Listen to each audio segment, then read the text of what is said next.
Of course, talent matters. Like, I could get in a pool and train with Michael Phelps and never come close to beating him in a race. But if you read the book Grit, Duckworth argues that effort is worth twice as much as talent. So if we're going to hold on to this bias and we're going to continue to recruit the most talented kids on the ice, we better learn how to develop their grit. Because grit is what turns potential into reality. So how do we start by doing this? At Princeton, we started with values, and grateful is our most important core value. And you might wonder, how does grateful relate to grit? Well, you can't be grateful and complain at the same time. So gratitude removes all the excuses.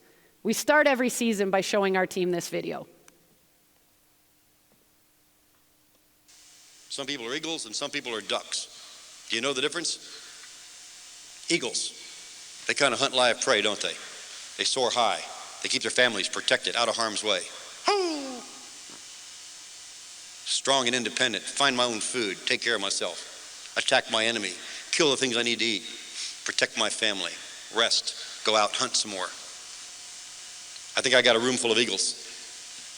Guess what some people are? Ducks. Got a few working for you? You've seen them in the office.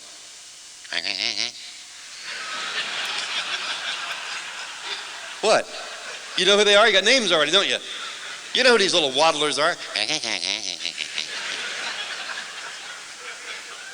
How you doing today? I'm fine. Room's too hot. Food wasn't there, not enough coffee.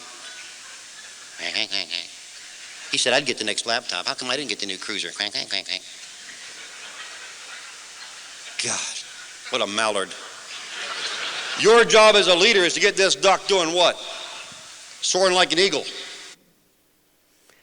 So if you walk around our locker room or our rink and you hear anybody complaining, whether it's a staff, a player, a coach, you'll always hear someone go, wah, wah, and it ends it immediately because nobody wants to be a duck, okay? And once you have a room full of eagles, you have optimism. And optimistic people, they believe they can influence their future. And they have to believe they can accomplish anything if you want to build grit. And then I noticed pretty early on that a lot of my players had never experienced failure independently until they stepped foot on campus. And part of that reason is because they're super high achievers, but the other part is because parents with the best intentions had removed all the obstacles and fixed a lot of their problems for them. And what this did is it didn't show them that they could fall and get back up.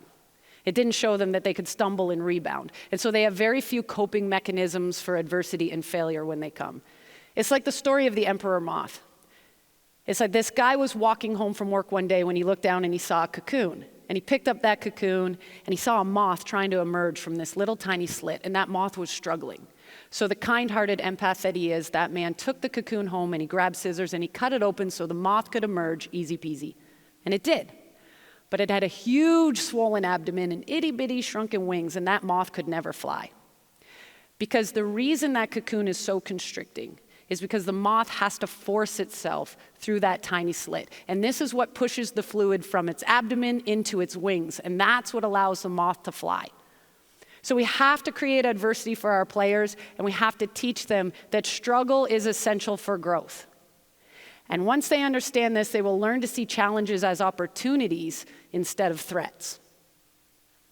In my first year at Princeton, one of the leaders came up to me and they were like, "Coach, you are such a tryhard." And I was like, "Oh my God, thank you." And then I realized at that time being a tryhard was like at best a backhanded compliment. It was probably a straight up insult. And I realized these kids are afraid of failure. See, they also had that talent bias. They thought you're born with a certain amount of talent. Talent leads to achievement. So if you have to try, it means you're somewhat inferior. And if you try and then fail, well, that's even worse.